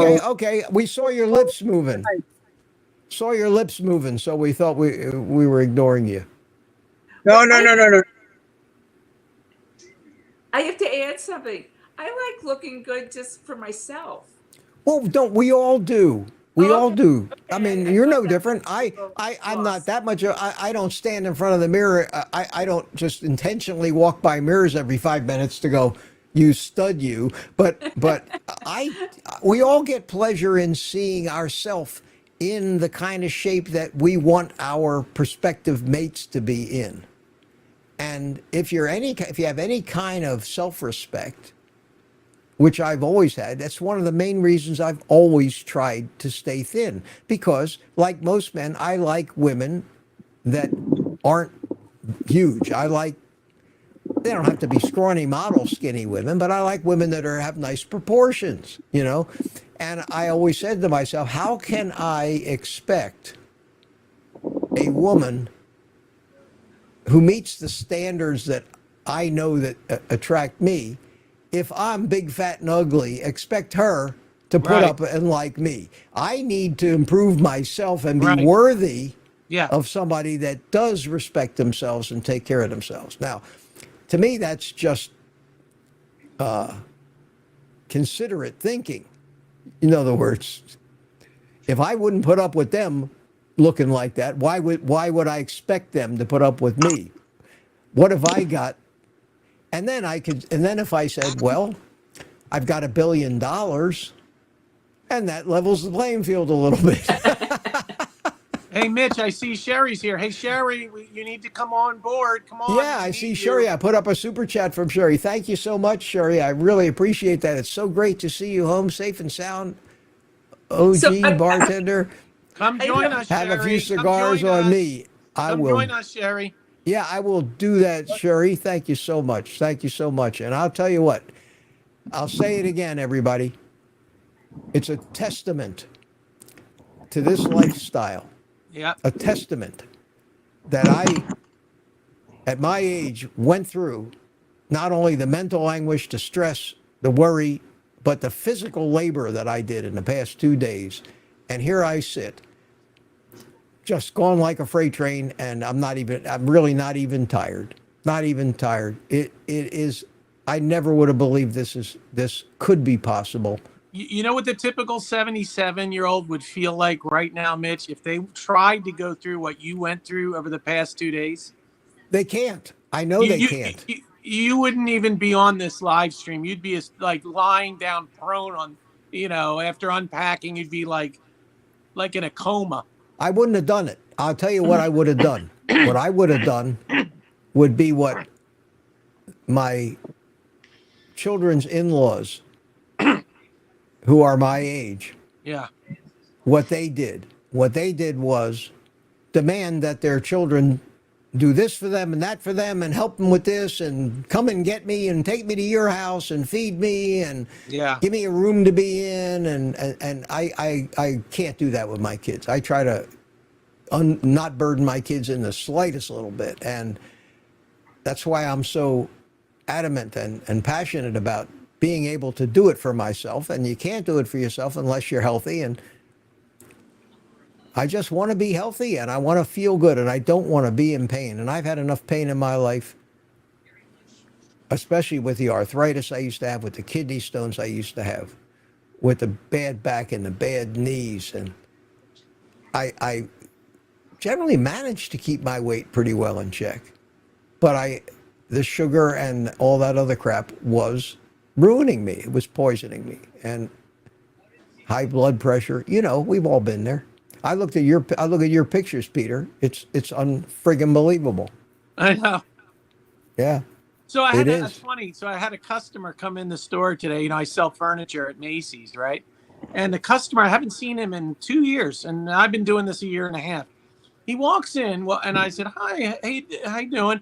He said, "Yeah, I'm looking for the heavy set guy that worked here." Like he didn't. This guy's bought a lot of stuff from me over the last 10 years. He knows me. He's a Jewish guy. His name's Mark.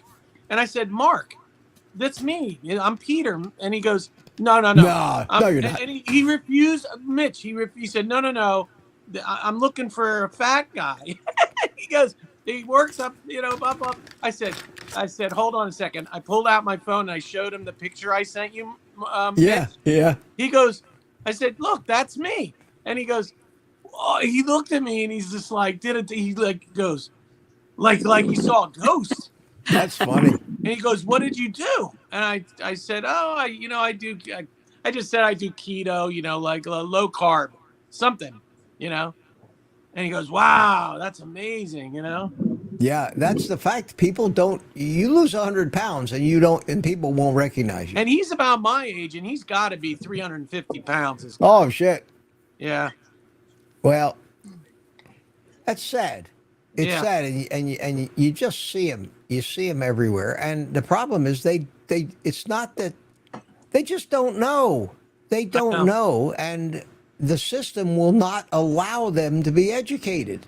That's the really criminal part. And Is this that guy, the medical Mitch, community can't tell them the truth. and Mitch, this guy, he's a very wealthy, well-to-do guy. He's driving his big Mercedes SUV, top of the line.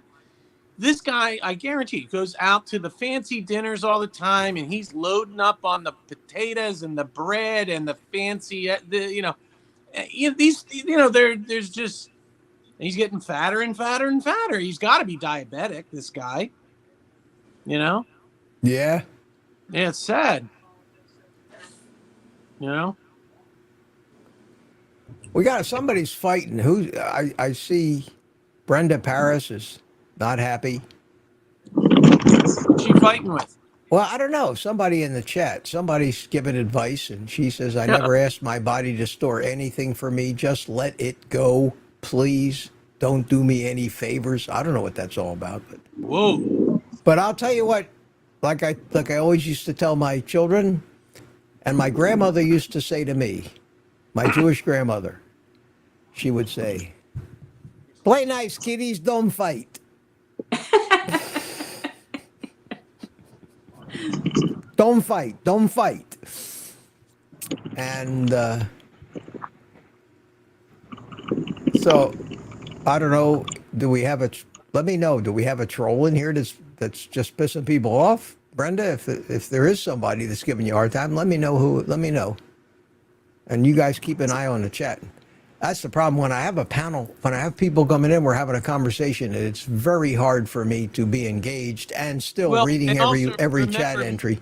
And remember, Mitch, this one's open to the public, so you will get trolls. Remember, if it's a Well, members that's okay. only. Yeah, that's okay. No, I understand. Yeah. You're right. You're right. But I did it today because I wanted to talk about the adventure that I had and how it finally ended up, and I didn't want to make a separate video about that. So No, that was a good idea. That was Yeah. a great idea. It's And just when you just- open it up, you're going to get some trolls. Well, we're gonna have our regular Thursday night thing next week, and I think maybe we'll. Well, right now, looking at the last few minutes of the chat, other than Brenda Paris, Big Bear. Is it Big Bear? I cut up even Friday. Is it? They're the only two that really aren't green. Everybody's green at this point, mostly. Standing foot. I'm looking for one orange ear and one brown ear. LOL. That's his ideal woman, I guess. I had a friend once. He was the funniest guy, but he was a little crude, and he was also a Jewish guy. And You say was. well, I haven't seen him in 40 years. I mean, it's Oh, I 50 thought maybe years. he died. I don't know. He might have. I wouldn't be surprised if he did.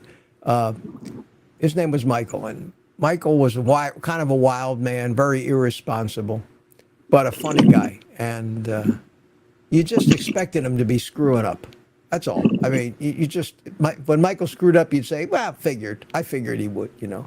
And they used to ask, and he was a real ladies' man, or at least he considered himself a real ladies' man.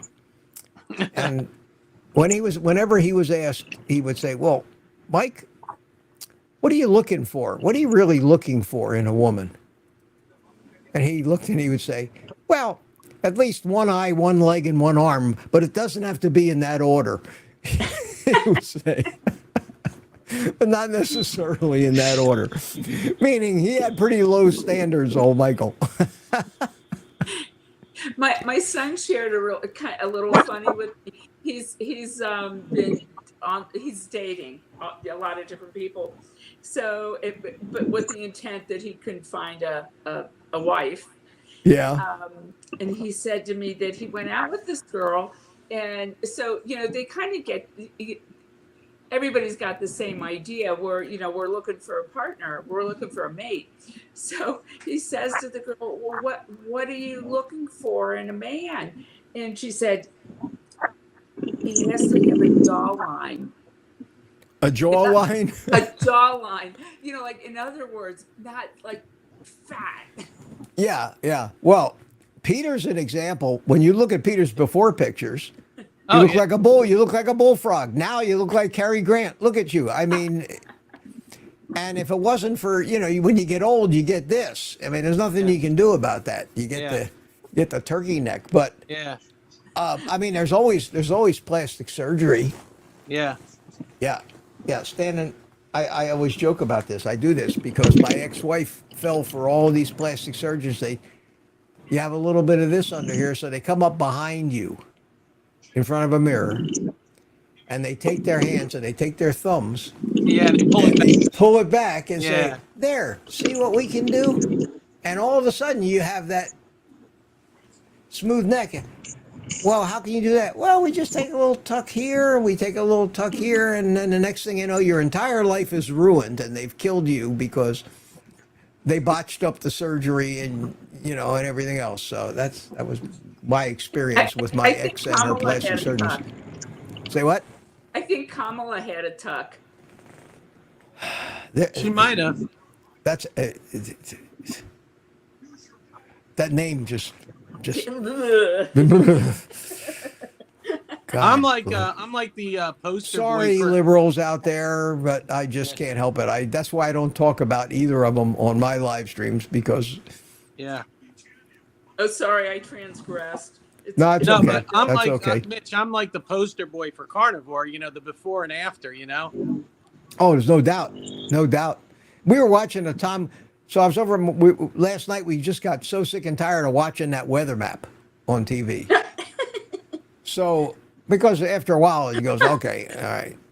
And I'm going blind looking at all those charts and graphs and numbers and projected wind speeds and everything else. So, my daughter-in-law puts on Maverick, the Tom Cruise. Yeah. Tom Cruise movie, and we got talking about Tom Cruise. And Tom Cruise looks 20 years younger than he really is. So we got discussing, he must have had some work done. He's had a ton of work. So then we started analyzing. Well, look at his jaw in this scene. He looks a little puffier. And now in this next scene, when you see he looks a little thinner. Well, why? We start talking about Tom Cruise and his plastic surgery. And you cut up enough somebody, you get the most talented surgeons and throw enough money at them. And they can, up until the point, like, remember Phyllis Diller? I used to love Phyllis Diller. How about Joan Rivers? Oh, maybe it was Joan Rivers. It was one of the two of them that said, I'm going to have plastic surgery until my ears meet. Well, both of them take them all the way around where my ears meet, and stretch me that thin. Yeah, both of those ladies had a ton of work. Yeah, but they both had that same kind of sense of humor. They were just fabulous women. Yeah. I used to like Joan Rivers. Being a Northeast Jewish kid, that's the accent. Joan Rivers, that's the accent you grew up with. Everybody was like that. Yeah. When you heard that accent, you felt like you were at home. And Oh, I, she and I was she was brilliant. oh, Absolutely there, brilliant. yeah. Some of those people were really my favorite. One of my favorite, believe it or not, comedians was Buddy Hackett. Oh yeah, yeah. Oh my God. You know who else was really good? Don Rickles. Oh well, Don Rickles was in a class by himself. I mean, he Don was Rickles, hilarious. he lived at the right time because he could not perform today and do his act. He would be put in jail for hate speech. He made fun of everybody. That you had to be big enough to realize that he didn't mean those things he said, but he used every. I can't even, you can't even say those words in public that he used to use in his act, and people laughed at, and nobody took it personally. They knew it was they were being put on, and people had senses of humor, and they weren't so touchy to get their feelings hurt didn't go out of their way to get their feelings hurt. Today, people look for an excuse to get their feelings hurt. Yeah. And the greatest crime now, greater than rape, greater than murder, greater than stealing, is offending somebody. Misgendering somebody. Yeah, I mean, you're talking about death penalty territory for offending somebody, hurting somebody's feelings. That's where we've become in this society, and we've allowed them to foster this on us and get us to fear,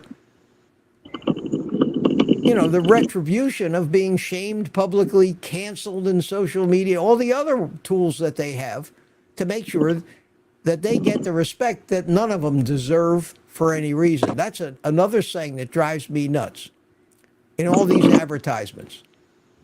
They keep telling you what you deserve. Have you noticed that? They tell you what you deserve. Drive a Lexus.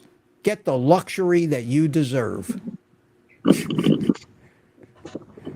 You don't deserve shit. What are you talking about? Deserve. Nobody deserves anything. You have the right to earn something. That's it. You have to earn things. You don't just deserve it. People say, well, we deserve health care for free. We deserve this for free. I deserve a sex change operation for free. And if you tell me there's something wrong with that, then I'm going to sue you for hate speech. I mean, that's where we are today. It's scary. I can't imagine being an entertainer or a comedian trying to be funny in this thing. And we've got to change it. Got to change. I don't. I wish I could get more political because I would start and it would last for days if I could really let out what I feel about the real problems that we have. But I'm a carnivore guy, and that's what I do. That's why I like the private live streams. I can let loose a little bit more. You know what I mean? And I'm sure when I say some of those things that a lot of people say, yeah, that's I agree with that. That's how I feel too. Well, we'll see what happens. We'll see what happens. If we don't have another pandemic between now and 4 weeks from now that makes us all stay home, maybe we can accomplish something this November. Let's hope so. We'll see. We'll see.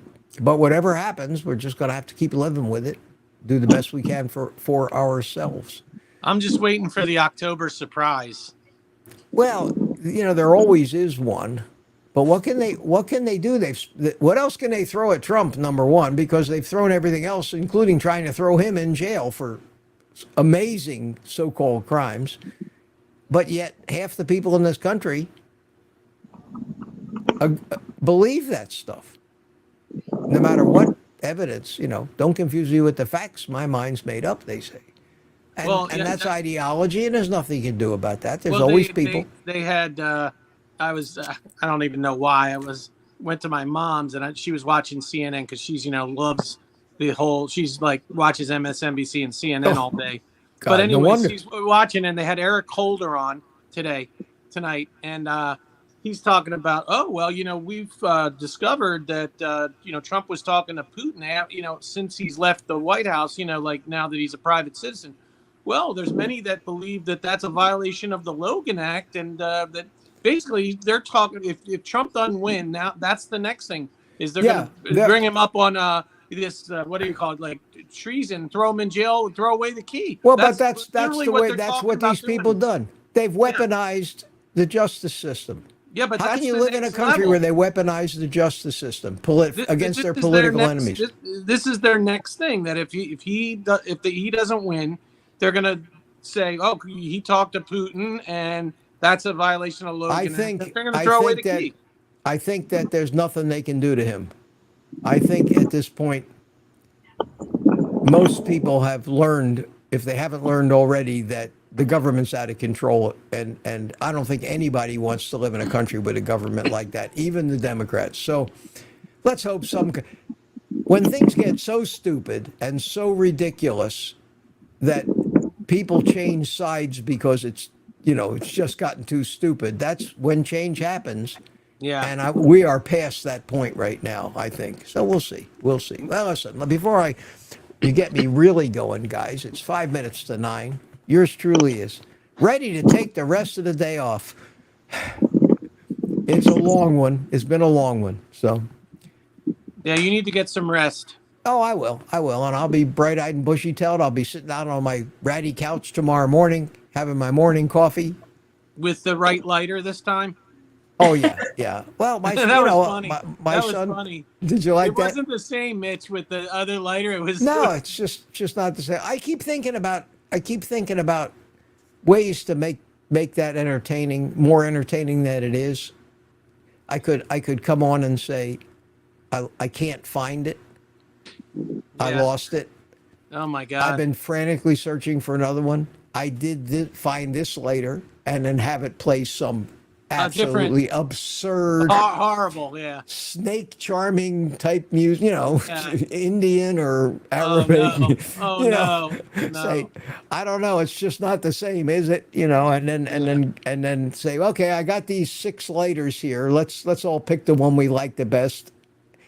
It's a comedy. I try to be an entertainer. I've learned that so far. And Yeah. I'm certainly not the most successful guy on YouTube, far from it. But I know what works for me, and what works for me is I do better when I'm not just sitting saying eat meat in some different way every day.